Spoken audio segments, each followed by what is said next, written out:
he does. Okay. All right, serious mode. Doran's, Hunter's Machete. Classic. This is exactly what we expected. Shields per side.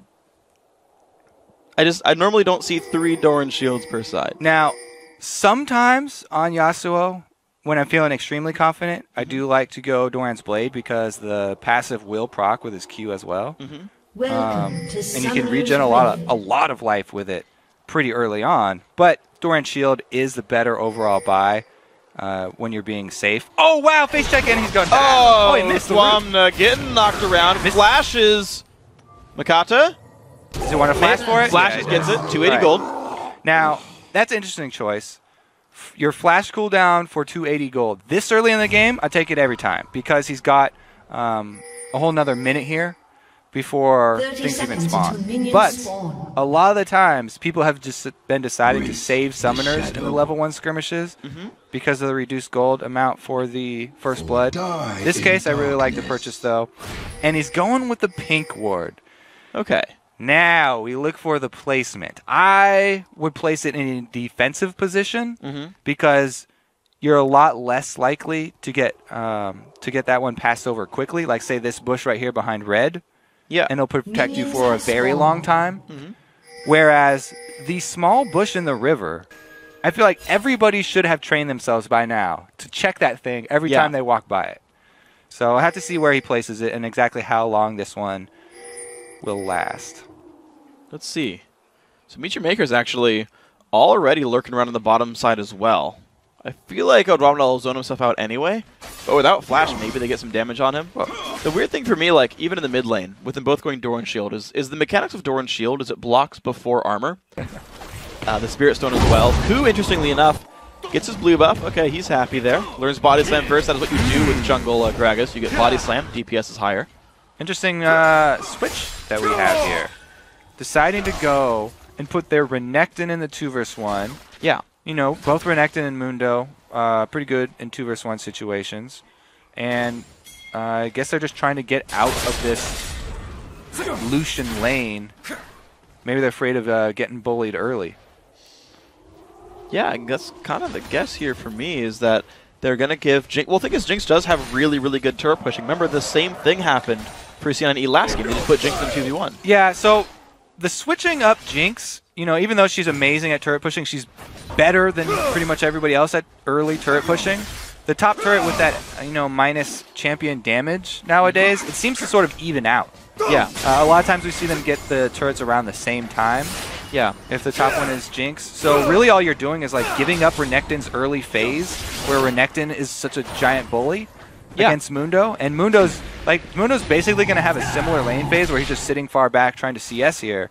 Yeah. Whereas Renekton doesn't really get to thrive in the early game that he loves. The other thought as well is that it also guarantees the junglers are going to be in one of the side lanes, and so it frees up Febiven to try to outplay 1v1 because they know there's not going to be any jungle pressure.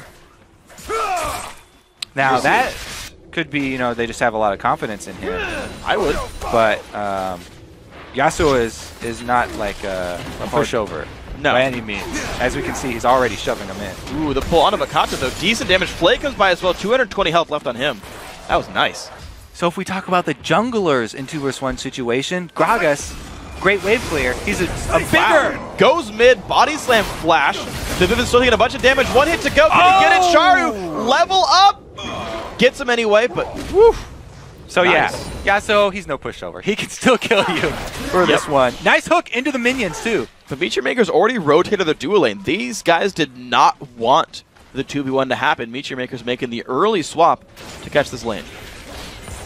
I think they want to take advantage of the switch too here. Mackler is playing really far up. They're zoning the experience extremely well. Wow. It's a really nice play right here. Meet Your Makers. They did get back for Doran's Blade, but here comes Q onto the side. He does not have his flash from the mid gank, but doesn't need it. Oh, the double body slam, double play. Libic, not long for this world. Q gets it actually with the red buff, I believe. You really have to be careful when you make rotations like this, trying to answer, and keep track of where your wards are. Because your support is usually the one with more wards. When you make a rotation like that, switching your duo lane in the top laner, usually the top laner has not left wards for you. And by the time they get up there, they don't have vision. You can see now the entire team trying to make up for this, and everybody's purchasing wards and all of their inventory. Yeah. They really want to get this vision game back. Well, let's see what they can do with this one. Fabiven. He's going to last hit under turret pretty safely. Gets him low. I like how with Zed you get minions low-ish, and your passive helps you last hit. It's pretty easy to last hit under turret with Zed. I think it's helpful for him. Yeah, very easy. Yasuo is pretty easy as well, though. Being able to spam that Q quite often. And the crits just come out all the time, so even if you're a little bit off, you'll often just get a crit to finish it. Yeah. Now, a lot of people go double Brawler's Gloves first, but he's just gone straight for the gold-generating Avarice Blade. Huh. I'd actually never seen that myself. The Avarice Blade by itself? Or no, Or the double Brawler Gloves. Yeah, a lot of people really like rushing the double Brawlers just to get that lane advantage. Yeah, it's a 32 crit chance. Pretty dang nice. But, you know, he's going to have more gold now in the long game. And since he's, as we can see, he's already doing a pretty good job against Fabiven, then it's a more efficient route for him. I like it. See if it pays off. Like, what if he like loses a kill barely, and it's like if you crit one more time, you would have gotten him. Yeah, well, we'll see what happens. What if? What if? We'll see. See if he misses a kill. I don't know if it's that likely, but so after all the lane swaps, we've actually ended up with MYM had their duo up top now, so they got put in the wrong position where they're hitting a turret that has extra champion reduction, and Jinx is left alone with the turret down bottom that does not. But Mokate has been so patient down here. He's actually got himself into a dangerous spot. He's very lucky that Cloud9 did not check this side bush, and he's in a perfect position. The only thing that would be better is if he was level 6 right now and he could kick him back under the turret. But would have helped. It's still going to be a really, really sneaky gank right here because, as I said, Yarnan wants to make the most of that lane swap that got him all of this turret damage. All right, gets a slow. Yarnan does have flash and a lantern. And that's all. That's a lot of waiting down there that Lee Sin did for no reward. They didn't even get a summoner. That was just a lantern from Voidal. He might have got some of the XP. I think that Edge of the Brush is in experience range near the turret, maybe. But yeah, didn't get to do much. Makata now over to his own red, 7 minutes in. Or his own blue, I should say, 7 minutes in. Standard timing here. Ku is 6, so the Cloud9 Eclipse jungler is ahead right here, and most of the way actually with his 2 kills to Spectral Wraith very early on. I mean, Lee Sin's sort of caught up there, grabbing 6 off his blue, but he did waste a lot of time down there bottom. And we also have to point out how Sharu is taking advantage. Not only is he just shoving his lane very quickly, he takes that time to go with the sort of Mordekaiser playstyle where he goes and farms his Wraith Camp. That's the second time that he's gone and farmed up his Wraith Camp to get just that much more extra gold in his pockets. Well, and here we go. An early Dragon attempt, though, by Meteor Makers. There's no ward coverage at all from C9E. It's a full sneak right now. Shiro comes down after shoving the wave. Oh, there is a ward, actually. It's fully, like, revealed. Yeah, so the opposite of that. But MYM... The opposite of no ward coverage. The scoreboard is in the way, okay? I couldn't see. Someone's in my eyes. But all that is, hey, Gragas is top. Guys, they shoved me off my turret. I'm going to lose my turret. You need to answer Dragon. So, good reaction there from MYM. Voidal, not in a good spot. Q, will he land it there? Goes for the hook, doesn't land it on the Makata. And I feel like Voidal's going down with this one. Still taking some damage. Auto attack finally comes in, but they trade kills. Wow, what? Makata waited way too long. So he wanted to give the kill over to his AD carry. That is a definite no-no there. The jungler wanted to be selfless and give the kill over to AD carry, but he paid for it with his life because Voidal is still doing damage. Every second that you leave him up is a second wasted where he's actually going to kill you. And the Ignite actually ends up doing the job there. Here we go. That's why, as a jungler, if somebody ever gives you flack for not giving them a kill, then you just say, I could have died if I didn't kill that guy, okay? Yep. 2v2 top lane, exhaust barrel. Sorry, the barrel comes across. Makata's still in the fight. Put some slows down. Okay, not too much there. Yeah, Makata came in right at time. Right in the nick of time. English. In that 2 vs 2, I still really like the Gragas Renekton in that 2 vs 2 since you know they have such a huge wave clear advantage, and we did see it right there. Pretty big job by them. Now with the turret advantage top, we'll see if they actually spend any more resources down bottom, even though Dragon's already gone. Well, let's see what happens here. 2v2. Guys, trading blows so far. Early Targon's Brace is done for Voidal. Gets one right there. All right. Getting some of the gold going into the team right there. Just early wave clear, and honestly, a small minion lead does go over to Meteor Makers. Both AD carries have 1 kill and 1 assist. Supports have the same score as well. The difference being that, of course, Relic Shield does give the gold over to Yernin, so overall, actually, much closer lane than I was about to say, because of the Relic Shield. Nice CSI work there. Found it Figure out. They're fairly even. But Jinx has a blue buff, and Zap is a ridiculous harass tool, by the way. That thing's scaling with AD really nicely. It looks like Gragas wants to go in, and a flash from Voidal to start off this gank from Gragas. Flash away by Libico, does not get hit with the box, but there comes Gragas anyway. Can he get him in? Knocks him back. Mockler is there. Nice hook lands on a Libic. The Flame Charmers as well. Not likely to survive, and they're giving the kill away. Who takes some damage. Zyra passive, not going to land. Ku gets out. That's why Thresh is a really high prioritized first pick for this team. Voidal, as you said, this is his favorite champion, and he single-handedly was able to capitalize that, make that a kill. Because Gragas going for Lucian with the ultimate instead of Zyra. Here we go. The battle has begun. A lot of damage coming off onto Charu.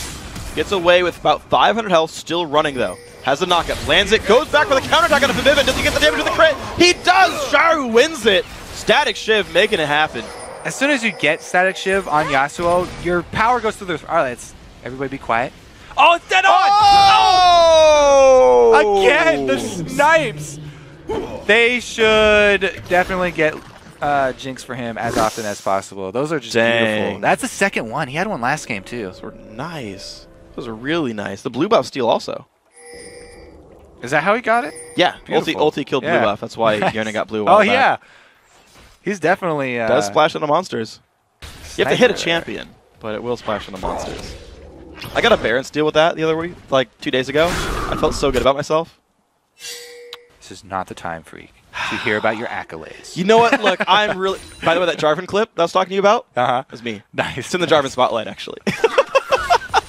It's completely useless. All right, here we go. Cloud9 Eclipse. Blue team 5-4, actually.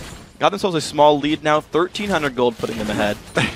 You're in a bit of a 1v2, though. Chompers runs back. Just some wards, seeing people. So the Chompers, with the increased arm time there, it enabled Libic to just walk right back off of them. Seeing patch changes in action, I always like to point those out.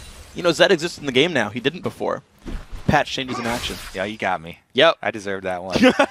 I'm sorry. No, I agree with you. I actually agree with you. I just wanted to make fun of you. So the next point for Yasuo, though, is the Infinity Edge. It is a long ways off, but since we pointed out the Static Shift is like the huge burst for him, and you know, he feels extremely confident now. Yeah. When he gets the combo of those two, that's when we're going to see the real pushes for the team fights, because after that point, like that's the pretty much the biggest spike that he does get.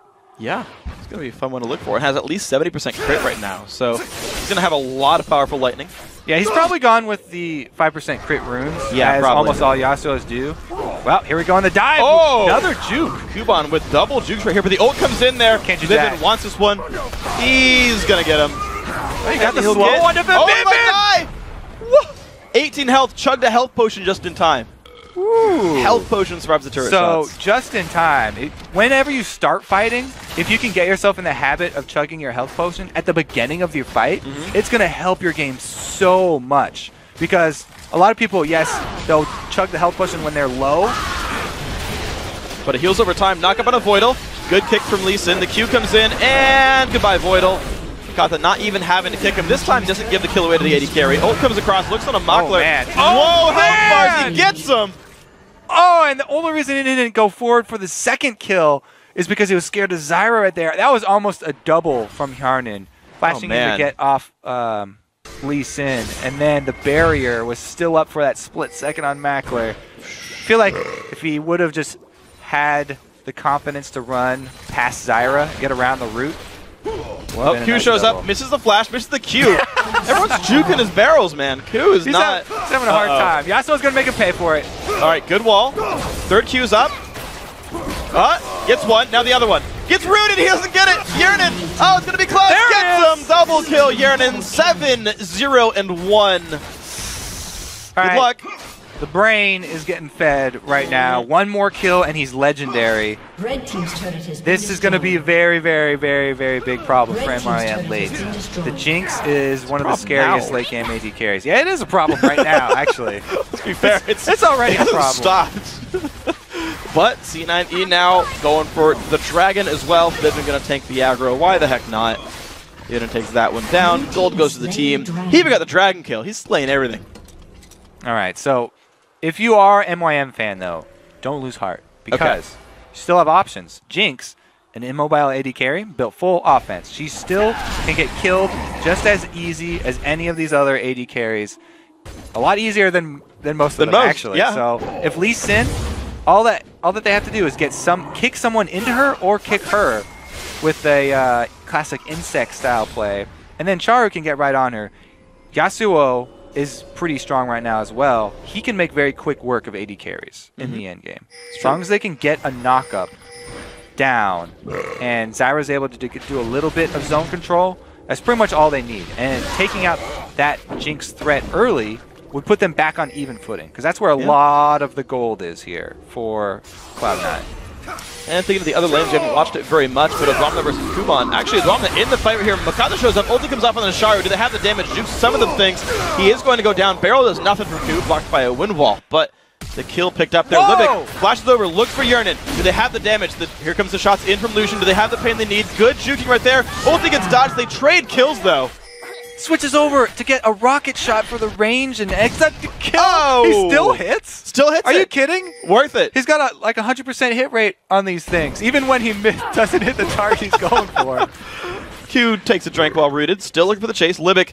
This is going to be a long run. That's going to be a long walk. All right, I'm going to say 4, Threshold 3, land? No. 2, 1. Almost got it in time. It's close. I kind of cheated there. 0. Yeah. He's dead. Now, we are going to get to the end game, though. Because Jinx is so fed, it's going to be the split push is going to be even easier for this Cloud9 team. They can actually go for an offensive 4-1 split push and siege up a tower, because they do have that jungle Gragas that's going to have the disengage. And Renekton right now, even though he's gone with the Tiamat build, he can stun on the back line as they just try and get away off the back of a Gragas ulti. They actually have pretty good defenses. You have to get through mines as well as a box. Yeah. So they have a pretty good 4-1 split push, Cloud9 right now. Okay, let's see what they do with this one. So right now it's been Kuban chilling mostly top lane. He's not hemorrhaging minions anymore, really. He's just kind of chilling with Sunfire. Like, he's getting pushed in by Adwamna, but we talked about the matchup scaling. Oh, the knockup does land on Forbidden. Goes back in for this one. Sharu trying to stay in this battle. Who's going to win this one? Death Mark's going to be too much. Forbidden wins the battle again. So his flash right there, yeah, it was unnecessary, but what he was going for was flashing to the other side of Windwall to hopefully block a Q. However, Zed had just used the Q shuriken, and there was nothing left to block. So this matchup is going the way of the Ninja. Yeah, there's an old comparison, ninjas versus samurais, who's better. Right now, this game is showing us that ninjas are the superior martial artists. Because ninjas cheat. Like, they don't really have a lot of rules. Nope. Samurais have a whole lot of rules. Oh, here we go. Knockback, good flash from Makata. Where's the Jinx ult? Come on, Yearnin. Be a man. It's not going to get a kill, Freak. He's not going to waste that thing. Whatever, if it hits, it's still cool. One shot, one kill. All right. If it's not going to be a kill, don't take the shot. I mean, he's using a minigun. That's like 700 shots, one kill. He's already betraying it. What a jerk. Okay, Yearnin makes that turret go down. 8-1 and 1. Last Whisper is done. He actually built that last time as well, the BT Last Whisper build. Very bursty. He's relying on his ultimates a little bit more than normal. Sharu here in the bottom side is going to keep doing the split push thing. Going to get his gold going. Eventually, he'll get more powerful. Like, problem is he's had such a hard time fighting against Forbidden. Ninja Tabby has not helped. Armor hasn't been a big deal. Yearnin getting chunked down right there. Flashes away, does not get knocked up. Culling comes in, nicely aimed, flashes over. Barrier. Mockler, could he have the damage? Trying. Oh my god! Oh, the culling does not do the job. Man, that is rough. Please buff. That is rough. It did good amount of damage though. That He was looked only good. level 10. It looked pretty good. He was 2 levels behind Yearnin. One more rank of that ulti would have gotten him. Yeah, one more level. Well, Sharu. Windwall, let's see it. Body Slam comes in first. There's the Windwall. Oh man, he's still going for the turret? Slow attack Has been destroyed. speed. He was low mana, though. There's only one spell left. He's juking around. Knockup's available. Uh-oh, he missed it, though. I don't think Ku can chase. That's not a good sign. Never mind. Oh, yep, the shield. Give him a little boost there. Yeah, there you go. Out you go. Run along, He's little, good. little samurai. He's Run good. Along. We're happy. Be free, Charo. Be free. All right. Oh, see? He missed one. What a scrub. Man, we need double or nothing on the next.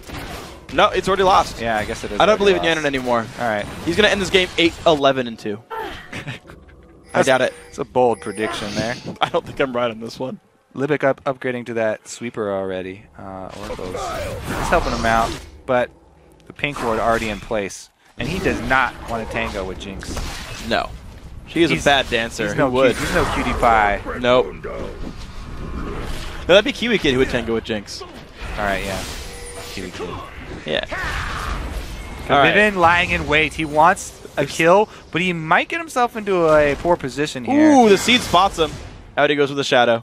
So I love setting up bush ganks like that, but you have to have the vision to back it up. Because sometimes you set up a gank and you catch a lot more than you wanted. 3 people would have been a little bit much. Yeah. So he's gonna back out with this one. Sharu running around the map. He knows he can't duel the enemy mid laner for Vivian here. Top lane goes down uncontested there, so finally the Andromeda split push works out here. 196 minions. Hydra done. Kuban just sweeping up minions as he goes around. Yeah, I was saying that their 4-1 split would be extremely strong, but they have not even had to go to that. They're still the 1-3-1, Yeah. relying on individual play. Renekton has gone the split push build, rushing the Hydra, and then going defense, so he shoves it in extremely quickly. We haven't paid a lot of attention up there because, they've kind of been left to their own devices. But he's doing the exact same job that he had to do last game, and he's doing it well. Meanwhile, Zed already getting very far up there, past the ward line.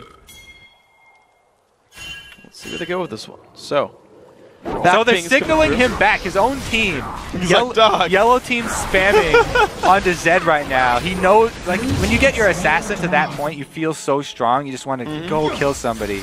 But the rest of his team makes the objective call here. It's like, no. Stop it. Bad Zed, we're going to grab a dragon. You're going to have to find your own kill somewhere else. Okay. Well, Seed and E now grouping back towards the mid lane. Ku grabs his red buff on the way around. Actually, no. Yurinen got that one. He's in the lower jungle is all. Sharu is still on. He's getting the most gold from his team. 213 minions. He is the guy who's sweeping up all the gold. They're putting their hopes on him, and his Infinity Edge is done. So now... Yeah, I like that because, as I said, he's the guy that's going to take out this main damage, this Jinx. He'll get in there. He'll obliterate Jinx. Yeah. If he has enough juice left to take on Zed, then that would be the hope for this MYM team. At this point, though, he can take out Jinx extremely quickly. He has the Infinity Edge plus Shiv combo. Yeah.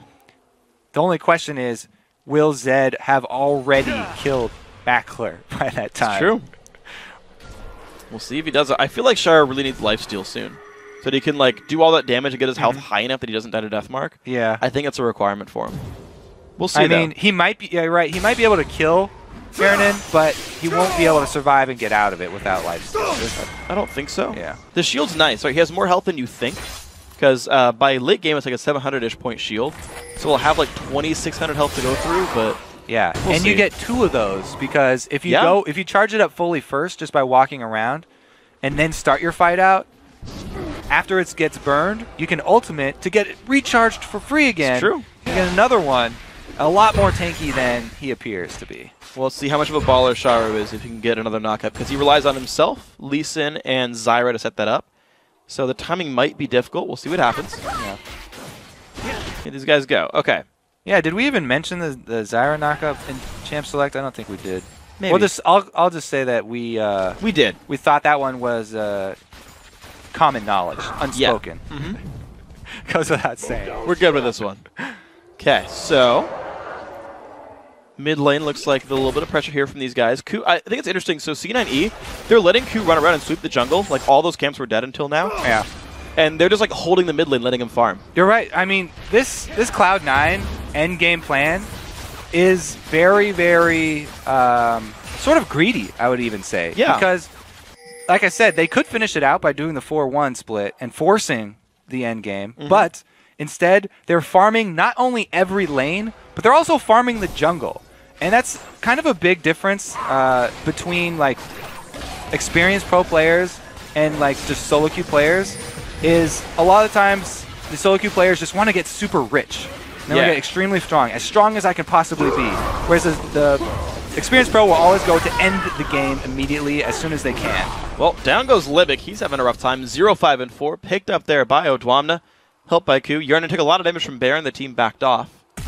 It's going in. It certainly looks a lot more flashy when you get super strong like this. Okay, you get a lot more kills. Mark. Has the knockup available. Ran back into the base. This is rough for Fabivin. He's got almost nowhere to go. Sharu's ulti. Yeah, okay, the Q timed out. Now here's a trade again. Oh my god, the damage! Wind wall went the wrong way! No, he was trying to win wall Zed and didn't see the jinx on his back, I think. Well, they trade kills though. It is Fabivin being dead, so it's a 4v4. But all the gold. There we go, the kick-in's gonna land onto Odwamna. The knockup comes through. Yearnin very low, chased by Kuban. Ku picks up one, trading one for one now. Kuban's still on the front line. Flashing from Libic does not land though. Wasted flash. Voidal now getting chased down. Plants come up, has the lantern. Kuban going for a Q. No flash for Voidal. He's gonna go down. 3-for-2 fight for Meet Your Makers. They're holding on. Yeah, Meet Your Makers can make Cloud9 pay for the aggressive, greedy style that they're going for. Because Fabivin goes for that all-in dive at the base, they're able to turn it around. That threat being off the board means the main one left is Jinx, and they're able to take him down early. And I got to point out, though, so we talked about the duels with Char. Q doesn't go anywhere with the body slam.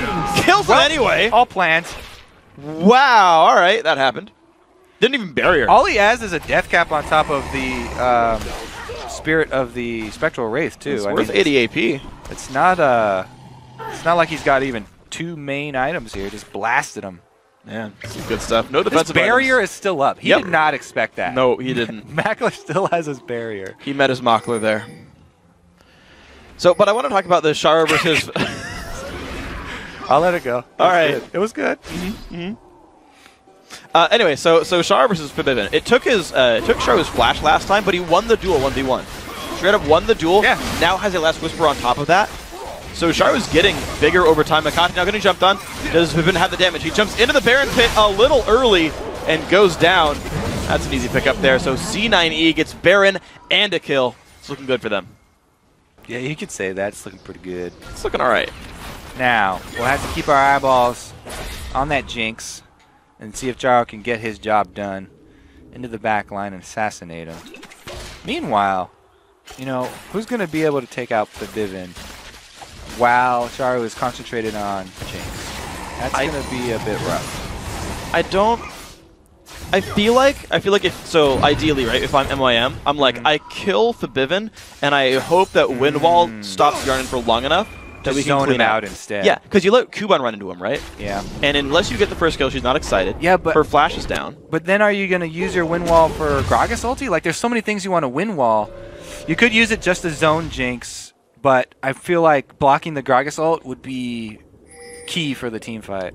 Okay, so you block Gragas ult and hope Kuban can walk into Jinx's face and force her away? Yeah. Because Kuban's doing pretty well. Randuin's Sunfire, knows he's fighting mostly physical damage. Yeah, that's... He can hopefully dodge Ku, because Ku's gigantic. That's what the wind wall's for. And then they only need armor to survive the fight. 3 items on Charo. He's big right now. He's way more threatening than Mackler by a lot. Mackler's having a rough game. I mean, 180 minions at 28 minutes. Yeah. Doesn't even have Trinity Force yet. That's the problem, is Mackler doesn't do much in fights right now. Yeah, look at that. The Jinx has four items. It's excessive. He does have 9 kills. Ku walking back and forth there, does get hit with another cleaver and the flash. Wow, forced to flash. Okay. But that's still like things that we're now seeing go MYM's favor. They're still on 13K. This could be still the end game push for C9E, but Nim aren't giving up. Zed's knocking at the door, but that's going to force Charu to at least clear that top wave, and it will be a split-second 4-on-5 here in the mid. And it's enough for the turret here. MYM regrouping to defend this. Ku actually, it's not even a 4-on-5. Ku's not even there. C9E with less people getting the turret anyway. Baron buff, of course, helping. Focusing on the inhibitor. No one engaging yet still. Well, they've actually grouped up here, Cloud9. It's very hard for MYM to go for that hard engage. They're more of a counter-engage team since they have Zyra. It's a long-range knockup that they're going to have to land onto a priority target for them to go. Well, some damage on the Voidal. Limit caught around, puts the ulti down. Here we go, Yearnin. Can they get the knockup? Can they get any damage at all? Sharu finally comes in late. What's he find there? Shields come across, the trade blows back and forth, but it's a 4 versus 1 on the map. Cloud9 Eclipse about to close the game out. Yep, we answered the question right there. He can take out Jinx, but nobody else. Congrats to Cloud9. Really, really strong early play. So a 2-0 for Cloud9 Eclipse. If something catastrophic happens, they will be facing Ninjas in Pajamas a week from now in the LCS studios. Meet Your Makers. It's going to be in a 3rd place game, though. We're going to have that one on Thursday. Another important one. C9E showing themselves very well. Had an early game loss in game 1, pulled it back anyway. Yeah. Game 2 felt even more controlled. Just split push to victory. Yeah, they've pretty much done the exact same thing both times. It's solo laner split push. Yeah. Like, regardless of what went on early.